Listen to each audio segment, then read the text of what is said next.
talk to you about three things, basically. Why Putin decided to reinvade Ukraine. Second, how will this war end? And third, what are the risks of a wider European war, including use of nuclear weapons? But before I do that, just let me say a few words of introduction. I think that most countries, including Australia, are captives of their geography, their history and their culture, and actually none more so than Russia.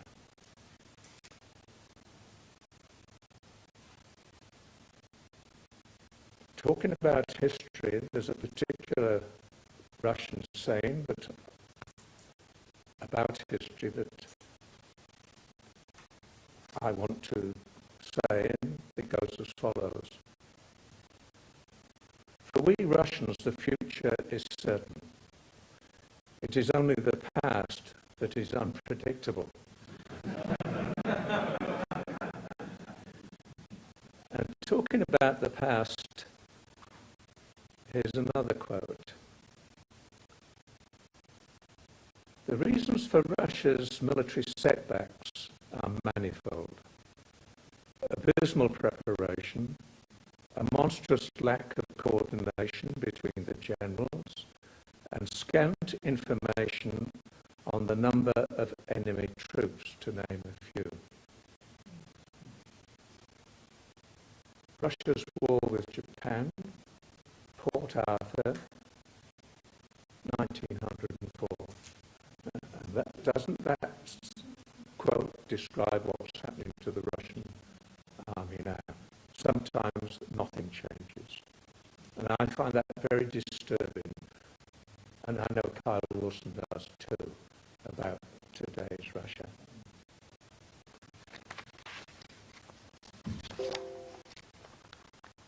Just bear with me.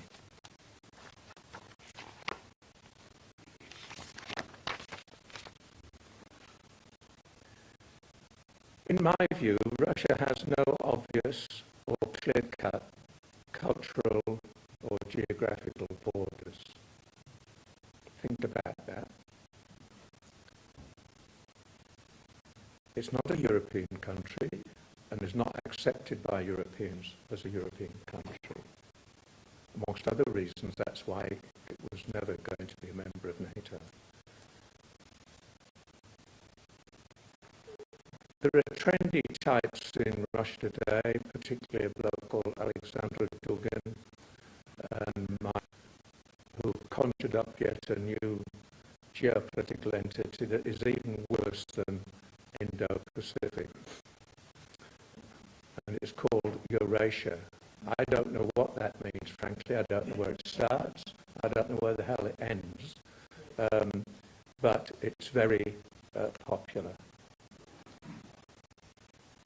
As Carl Wilson has taught me, Russia is simply Russian. And therein lies the challenge if you're not a Russian.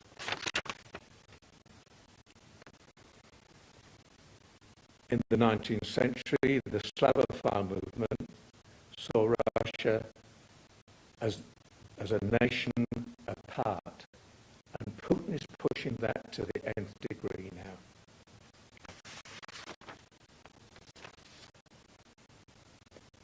While I talk about history, and this is a bit self-serving, but bear with me. In 2016, I wrote an article for a moderately right-wing American journal called The American Interest, nowhere near as right-wing as the National Interest. I said that the Kremlin is now feeling its most confident state since 1991. It now feels it has a choice between accepting subservience and reasserting its status as a great power. And it has clearly and decisively chosen the latter course. This direction almost surely promises tension, perhaps serious tension, between Russia and the West. Ukraine is as likely a setting as any for the eruption of such tensions. And that is because Russia will pursue a foreign policy that re-establishes as a first priority Russian dominance in its neighbourhood, especially in Ukraine, and forgive me, Ambassador, the Baltics and Eastern Europe. If this means clashing with NATO, it will be prepared to threaten the use of force and re-establish old understandings about spheres of influence in Europe. Now, I'm really sad to say that things are a lot worse than that prediction in 2006. I will come on to this, but I think that we're in not only the most serious military crisis in Europe since 1945,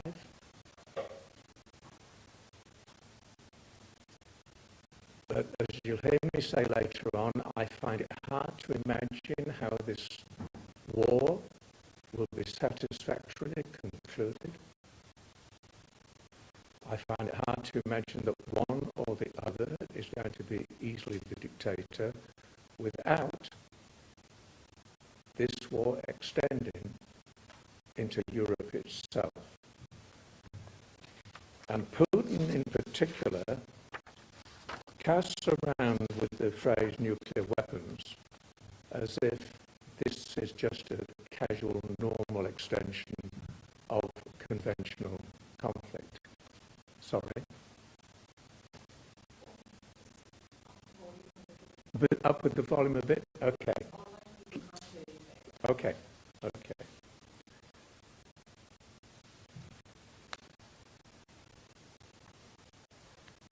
So, the three things that I'm going to address are as follows. The first one is, as I've said, why Putin decided to re-invade Ukraine. There are four elements to that. I'm not one of those academics who believe that I've found the magic solution, that my particular theory of international relations is the explanatory variable for everything that happens on the planet. Real life and real policy is rather different from that, in my view. First of all, Putin argues that the collapse of the Soviet Union was the greatest geopolitical catastrophe that Russia had experienced. He uses phrases like, Russia was robbed, and more than robbed, it was plundered. And he cites Crimea, Nash Krim, our Crimea, as that example. Secondly, he talks about the expansion of NATO, and if you'll give the language I use, but he uses a lot of harsh criminal type language. He says that NATO has expanded to within pissing distance of Russia, quote unquote. Third, there is this weird obsessive attitude towards Ukraine. And fourth, that his view is that Russia is returning as a great power. Let me just quickly go through those. Each one of those is worth a lecture in itself. And certainly there are some excellent books just out which I will refer to as I go along. Fundamentally impressive books, not just because they're the best of scholarship on Russia, and not just because they're over 500 pages long, but because in each case they are fundamentally footnoted to primary sources. And I'll come to some of those. Those of you who were in Russia at the time, the Soviet Union, I wasn't, when it collapsed, say that it was an unimaginable experience. You've got to remember that for 70-odd years, the Soviet Union had a unique social experiment. And its theory of communism and the dictatorship withering away and the place running itself by the proletariat and everybody having equal opportunities, a lot of people found attractive. But once you'd visited there and found it to be a third world country or worse in its standard of living and the way things did not work, and the more you heard people's attitudes using phrases such as, they pretend to pay us and we pretend to work.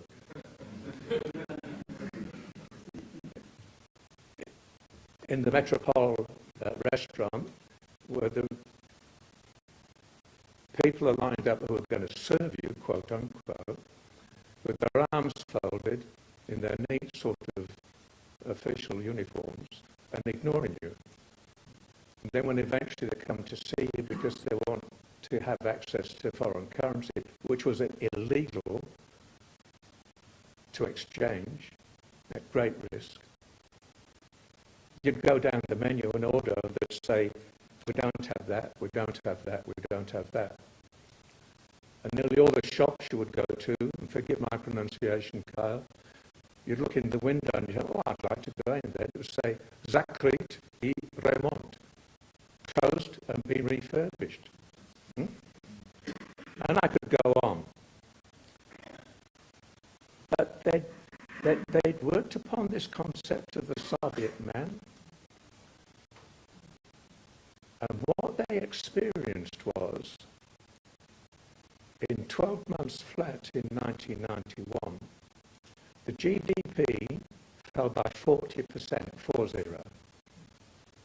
Life savings, critical jobs in, for instance, a foreign ministry all of a sudden ceased to exist. The seniority and where you were looked upon, if you were in the side of the clique, particularly for a member of the party, all of a sudden disappeared. Rough figures, in 12 months flat, when the Soviet Union disintegrated and the three leaders of Russia, the drunken Siberian peasant, and the leaders of Belarus and Ukraine met,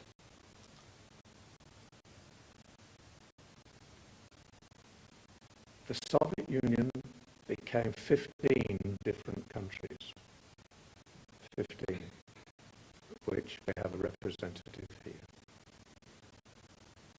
The largest country in the world lost 40% of its territory.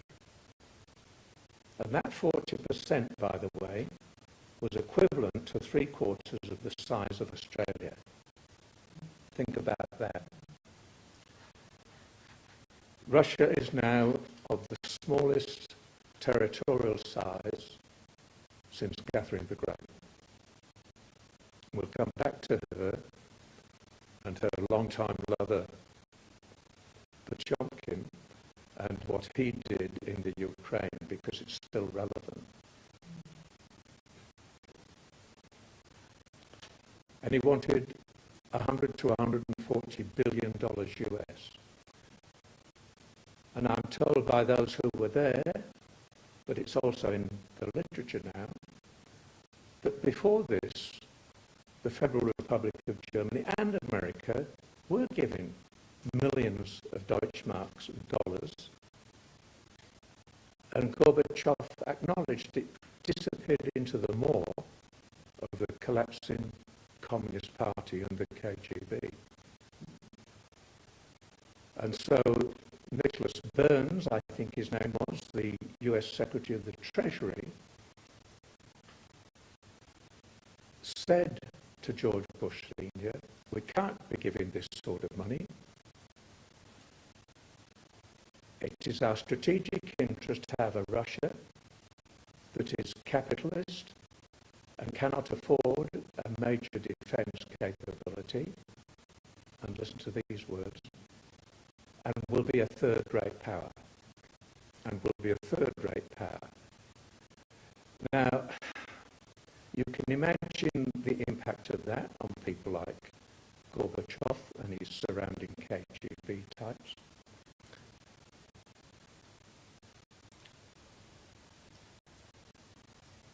Second, oh, by the way, the collapse of the Soviet Union, Vladislav Zubok, who is a professor of international relations at LSE, his book called Collapse, you should read. It is really worth reading because it'll walk you through all this. The second one, by Mary Sarot, who is Johns Hopkins. These are both the 500-page books, but read them. It's called Not 1 Inch. Let me explain that. It's all about NATO, that book. And naturally, I've read it.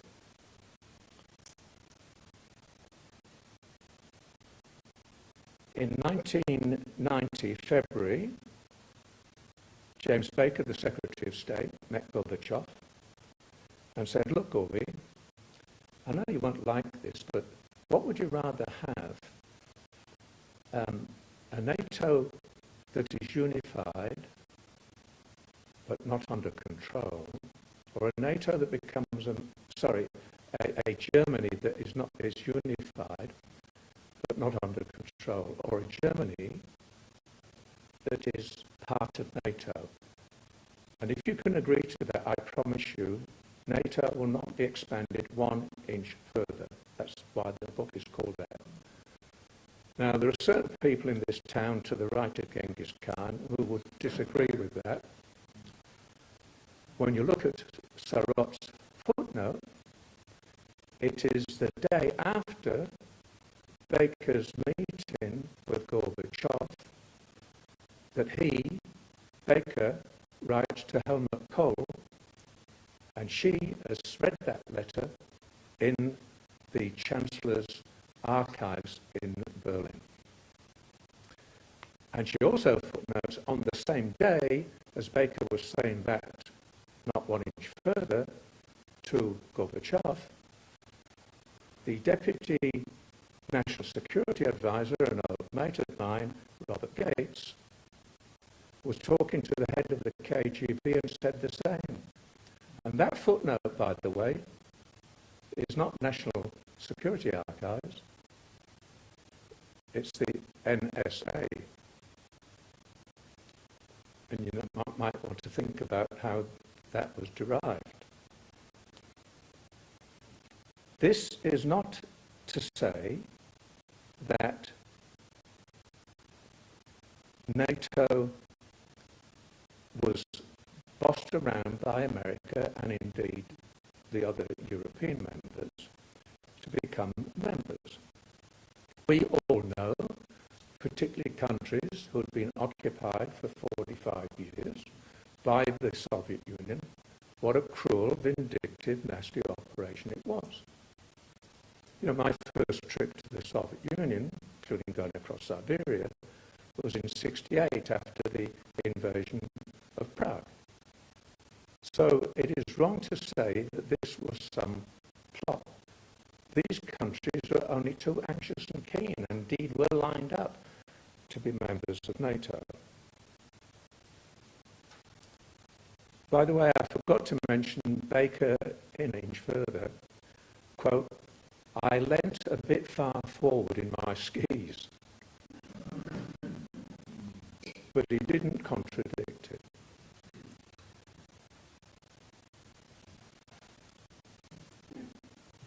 We all know the Russians, like most countries that have long, porous land borders, are obsessed about borders and security.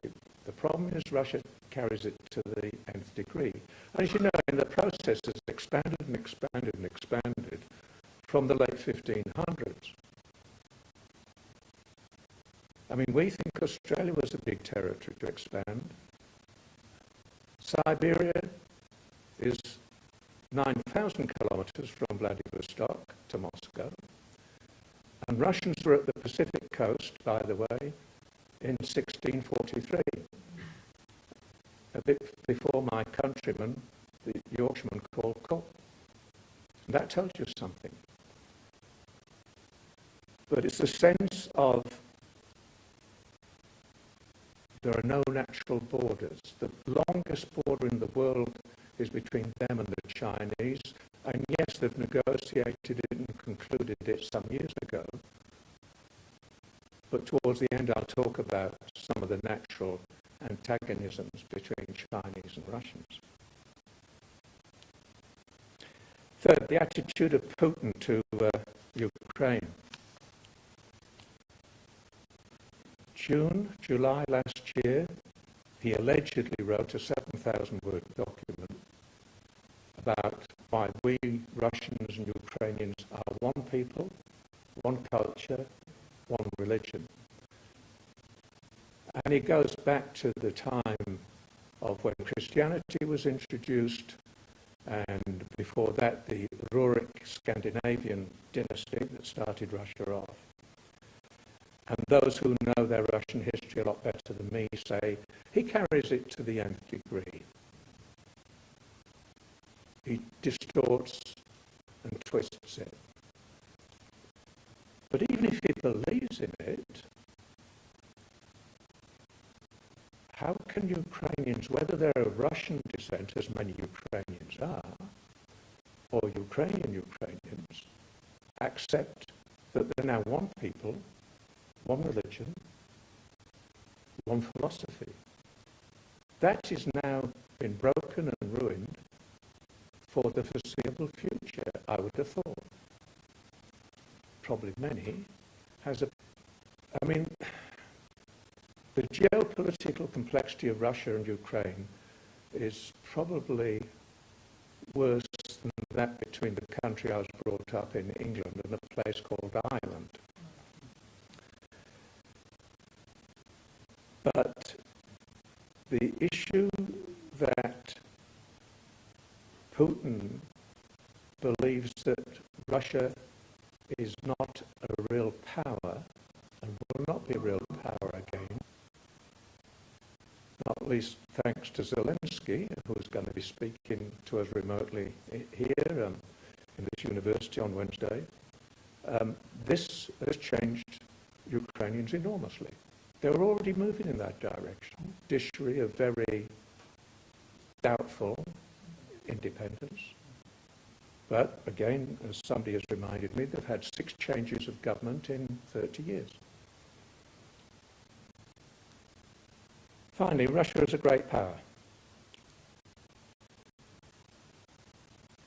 He thinks that, as I've mentioned, that Russia without Ukraine is not completed as a proper great power. Velika Держава. He talks about Ruski Mir, which is, you know, the greater Slavic state of Russia, great Russians, Ukraine, little Russians, and Belarus, white Russians.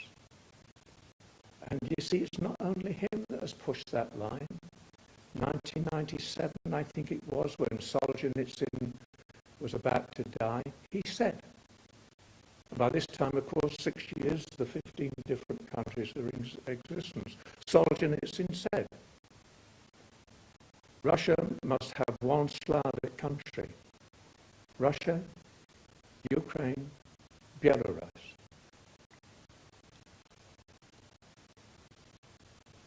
There are other elements of a great power that he believes in, and that is both he and his mate Xi Jinping.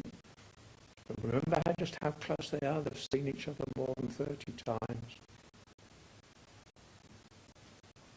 a relationship quote without limits, you remember, in February this year.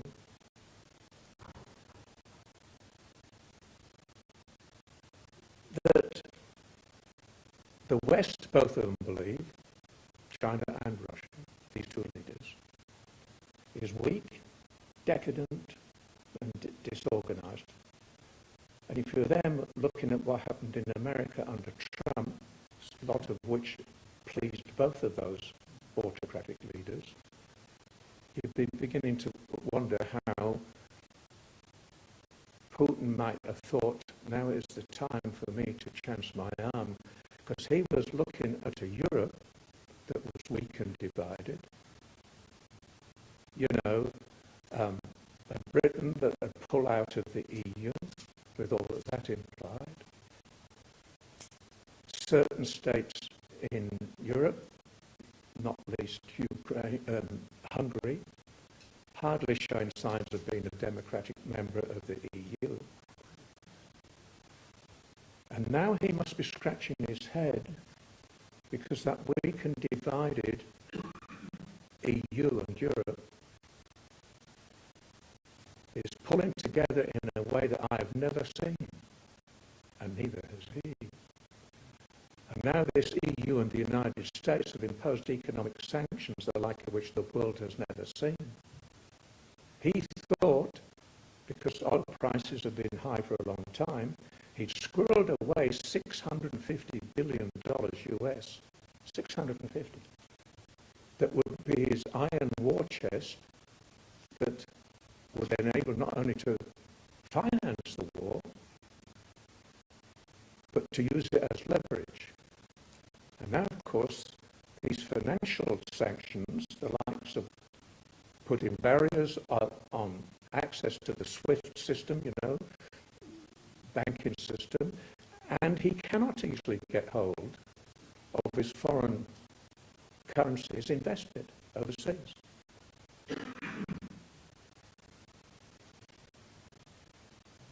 So those are some of the reasons I believe he decided to reinvade Ukraine. Look, part of it is you have to try and get in this man's mind. I'm not a psychologist. I know, by the way, that the head of CIA, who was a former ambassador in Russia and speaks fluent Russian, has said recently he doesn't believe that Putin is a... Putin doesn't look all that well to me, but I'm no expert on that. And we'll come on to whether anybody's going to challenge him. So, I won't go into the military details of this war. I'm not a military person, although as a former head of defense intelligence, you know, I can find my way around.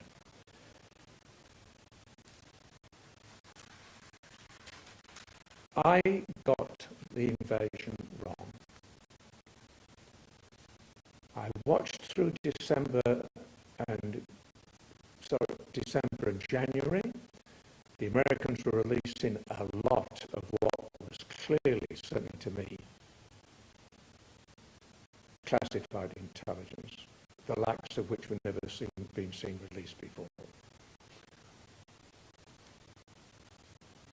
170,000 troops, and my old friends in the intelligence world in Canberra tell me blood banks were being put into the front line of the border with Ukraine. Field hospitals were being located there. And, you know, they are some of the alarm bells, the intelligence indicators of something is going to happen. By the way, meantime, in dear little old Australia, down in the south of the southern hemisphere, what did our press and media cover in December and January? Well, there was COVID, and COVID. There was Djokovic, and Djokovic. And there was whatever the hell was going on in sport. You know, we were thrashing the palms at cricket or whatever. And I must say it made me rather peeved, to put it politely. And there's all the signs now And I'm told by a friend of mine who's just been in America that our media is starting to get a bit bored. Have you noticed? It's not getting the daily, high-level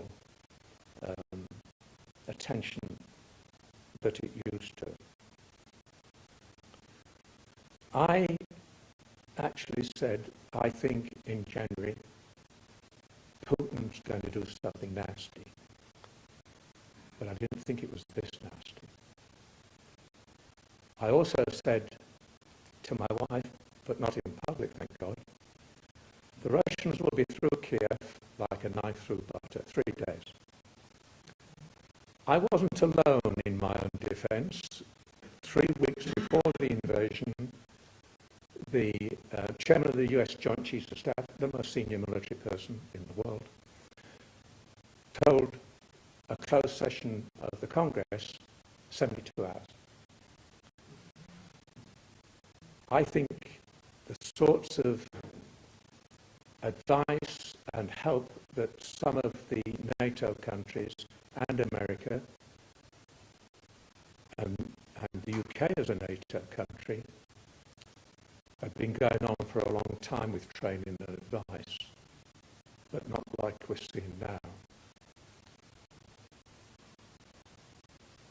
Putin had put a lot of money into defense, something like 700 billion. After the inadequate performance in Georgia, and it was inadequate, we saw what they did in Crimea, 2014, and in Donetsk and Luhansk, and they performed a lot better. They performed even better in 2015 in Syria, if you noticed. Now, that quote I gave you from 1904 absolutely applies, doesn't it? And worse. And it's a lot worse because the behaviour of the Russian troops, if we're to believe half of the stuff we're seeing on our TV screens, is barbaric and an absolute disgrace. And if Putin's been ramming into people's minds day after day, week after week, month after month, he controls all the media now.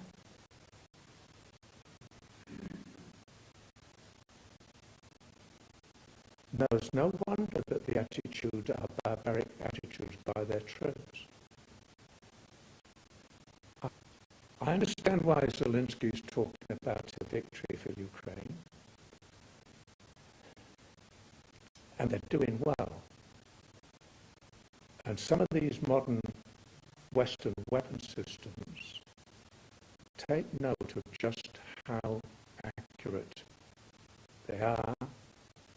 This new HIMARS, high altitude, multiple launch artillery system, I believe has a maximum range of 400 kilometers. 400 kilometers is the distance from the northern Ukrainian border to Moscow, by the way. And the Americans ain't going to allow that.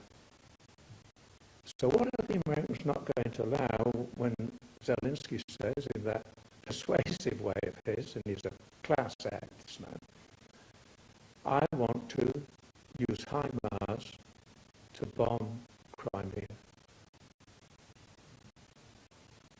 And I won't put my money on the American response.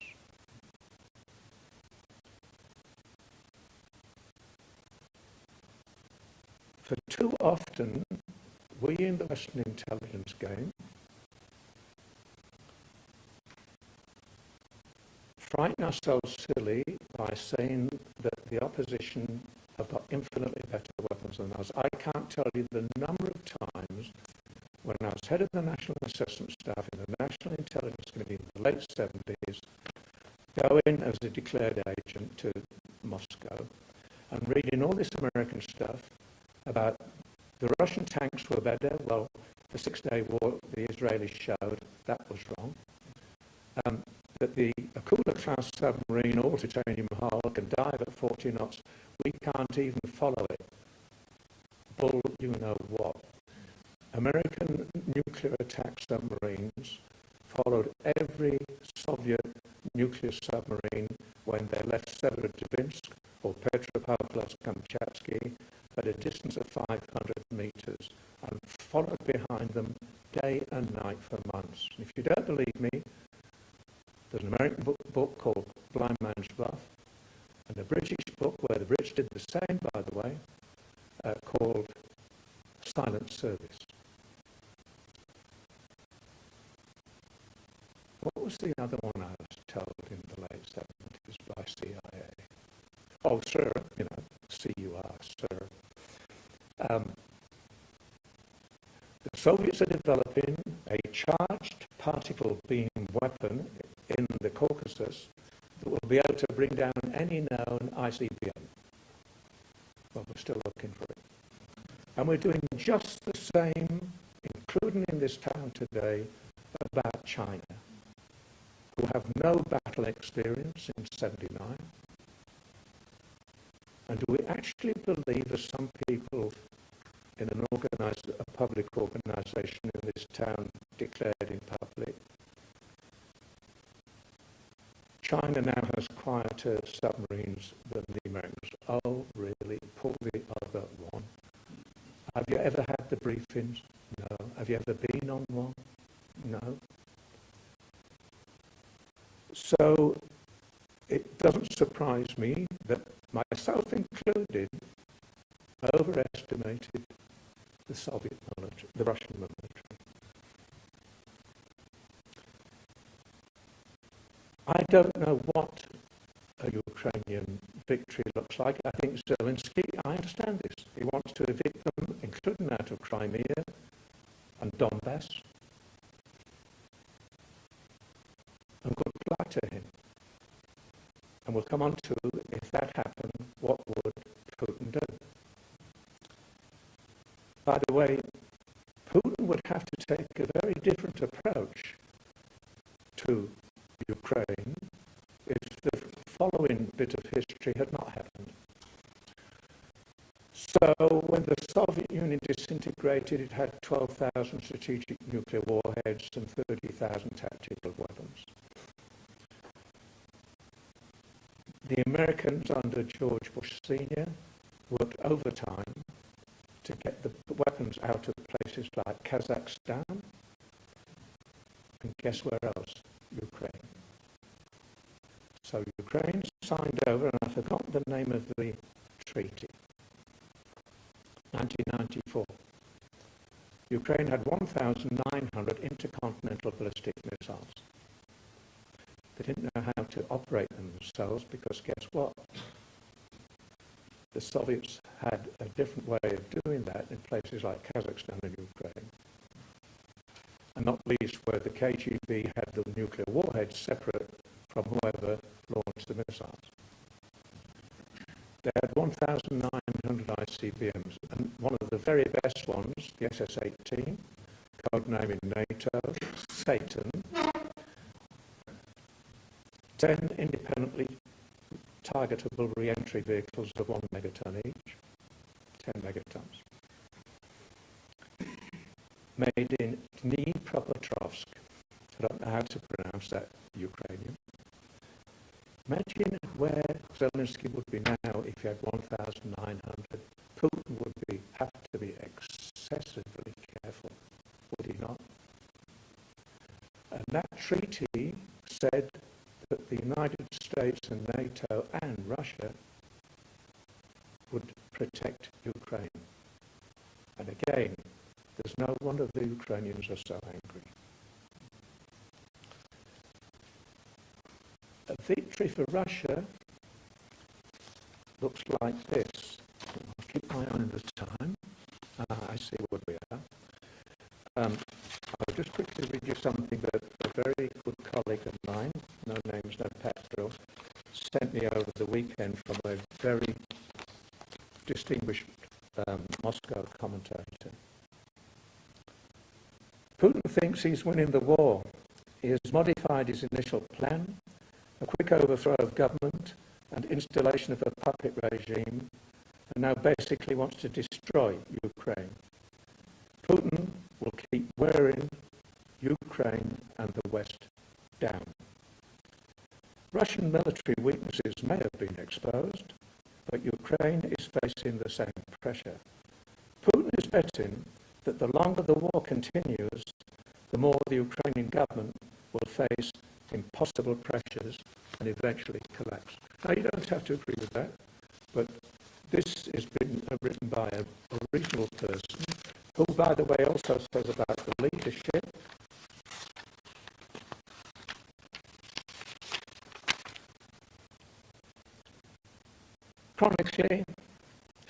Domestically, there is little to be optimistic about. No one wants to challenge Putin. The people have largely accepted the situation or feel powerless to change anything.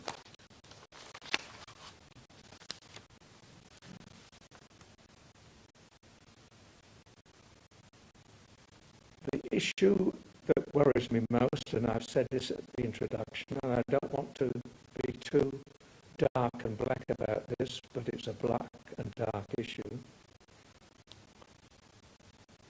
Putin is using casual phrases about nuclear weapons all the time.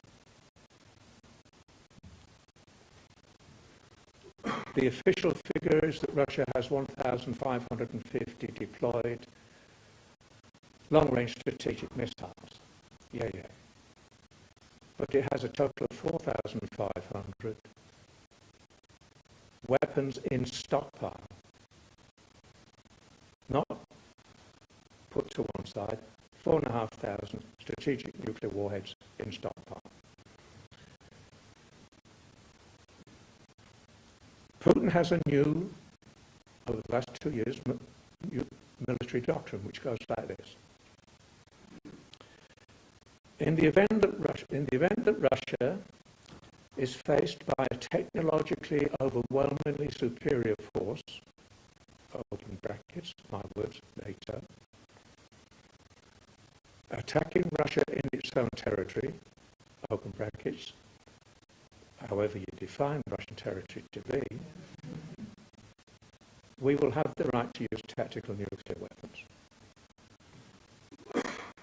And he's got tactical nuclear weapons in artillery shells, landmines, sea mines, torpedoes, you name it. Would he use one? You bet. He ain't going to be humiliated and lose. And that is not me sucking up to Putin. And I have to say things like that in this town because part of the reaction one gets to a lecture like this in this town reminds me of the 1980s when things got very nasty with us people, scholars. In this university, we had the most senior group of Soviet experts in this university, led by Professor Harry Rigby. I don't know whether Richard is here. His son, who is another distinguished China expert. And then we dropped all that expertise in this research group, and we weren't alone with it. Foreign Affairs told people, we're not interested in Russian anymore, go and learn Chinese. You know? And it went on and on. Right now, and this is not classified, in ONI, Office of National Intelligence, there's one person, one who's very, very good, who's expert on, guess where? Russia. So the issue of losing our expertise is serious, particularly now we're dealing with such a challenging topic of discussion as potential use of nuclear weapons. You can see Putin has made it, and he's covered himself by saying, on my territory. Well, I presume, you know, if NATO attacks him in Crimea or Donbass, that is his definition of Russian territory. He has the right to use one. The problem I have with it, not only morally, of course, course, is there is no such thing, in my humble opinion, as the use of tactical use of nuclear weapons. Why? Because you're not going to stand by somebody dropping a tactical nuclear weapon on you without retaliating, and then you're on the escalating ladder. And in this school we're in, one of my predecessors, Professor Desmond Ball, wrote an Adelphi paper, one of our top scholarly papers internationally, on limited nuclear war. And Des Ball of this university so convinced Jimmy Carter, the president, that Carter wrote to Des and said, "You have changed my mind," and he implied with regard to the Pentagon's view, which used to go on endlessly about limited nuclear war.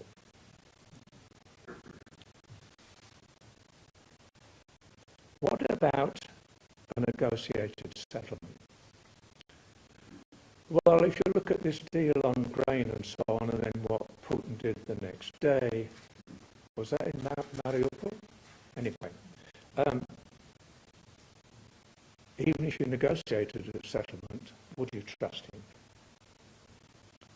I mean, I've toyed with the idea of, some of you will remember in your history the Congress of Vienna and the Concert of Europe. Yeah, lots of yes.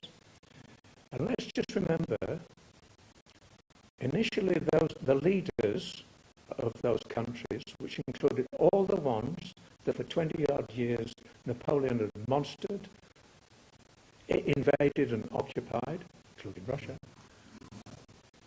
The initial view was, we'll settle this new Congress with the defeat of Napoleon at Waterloo without the French.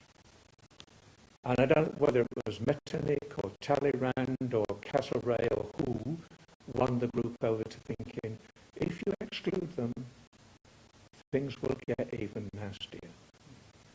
So imagine if we have a new security order in Europe, which has now just been destroyed single-handedly by Vladimir Vladimirovich Putin. There are those who think, and I won't be surprised if this is Zelensky's thinking, I understand his anger, who think that there is no way we will ever talk to the Russians again, and will exclude them from any new security program. Well, I know some of you, maybe a lot of you, unlike me, don't have time for Kissinger. Kissinger's PhD was on the Congress of Vienna. It was called A World Restored, worth reading, by the way, particularly now. And he's right when he says there has to be an accommodation to Ukraine, there has to be an accommodation of some sort to Russia. Now, his idea of accommodation to Russia is to reinstate the status quo ante, that is, they still keep Crimea, Donbass and Donetsk. That ain't going to work, Henry. But his philosophy is dead right, but you may well disagree. Final few words.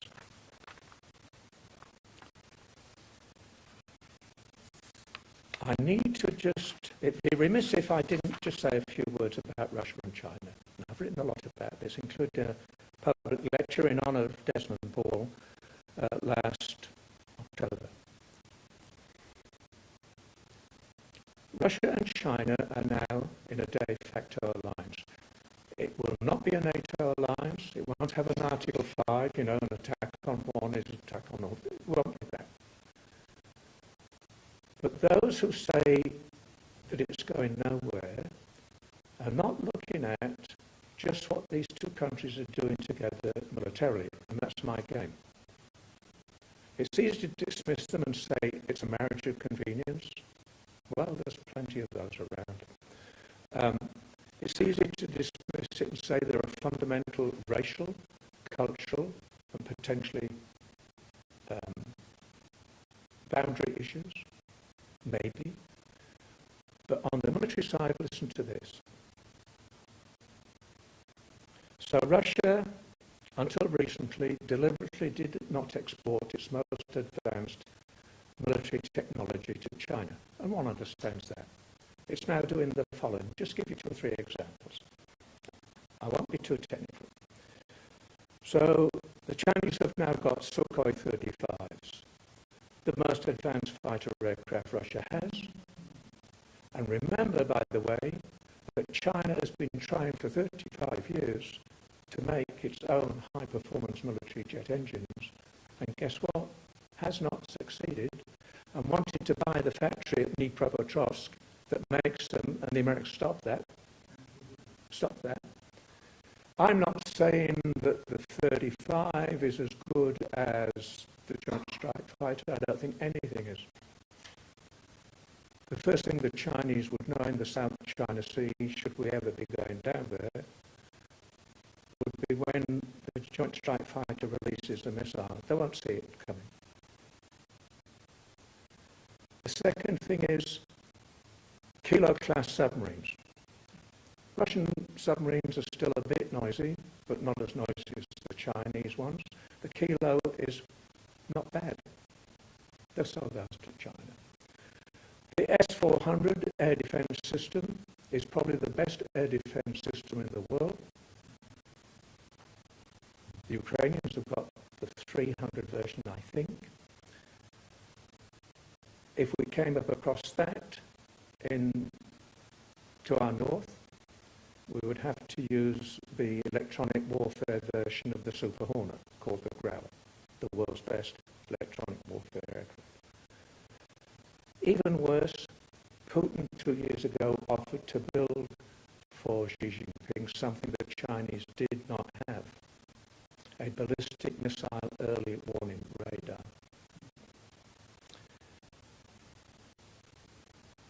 Finally, I mentioned that Xi Jinping should be looking at the problems the Russian army had and having a real look at his own so-called modern army.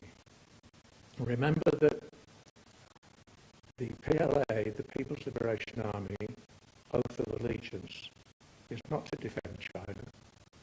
It is not. It is to keep the Communist Party of China in power. The Red Army in the Soviet Union did not have that. It was to defend the USSR. It's a worry, frankly. So, if I was talking to Xi Jinping, I would say, so, the Russians have had poor, inadequate joint military operations between the 3 services. You need to look at your arm. They have scattered forces in battalion groups around Kiev in the first few days, and to no avail. Russia's real military doctrine is about building up overwhelming force, as in the Second World War, and then unleashing it on one overarching goal, not penny packets of battalions of 800 people. You need to look at your own force structure. Conscripts have performed poorly. You've got conscripts. Russian conscripts were not told they were going to war, they were told that they were going on an exercise. By the way, the Ukrainian ambassador here, Vasil, has told me, when I said to him, so what do you do with Russian prisoners of war? He said, simple. We frisk them down, we find their mobile phone, we find their mother's telephone number, we ring their mothers and say, this is Vasil from Ukraine here, we've got your son, Ivan. Why don't you come and pick him up? How clever is that? That is seriously clever. I doubt Xi Jinping has that in him. there's the issue of poor logistics, dismally poor logistics, with Russian tanks running out of fuel near Kiev,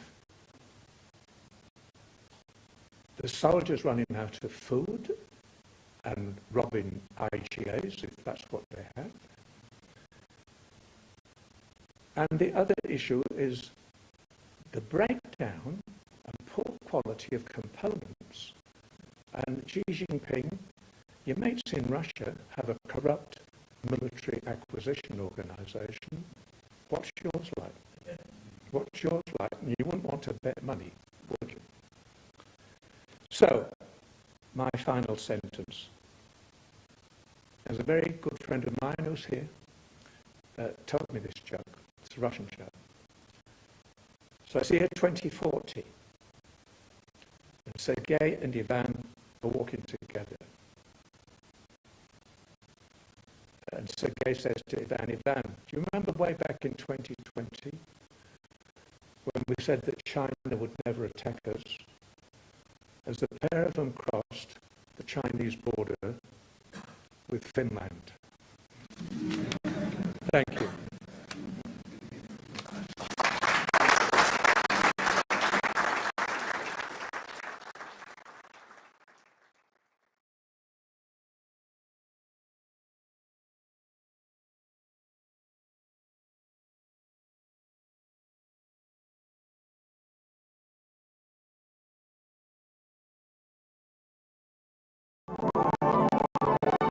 Now, a special Christmas presentation from NBC News.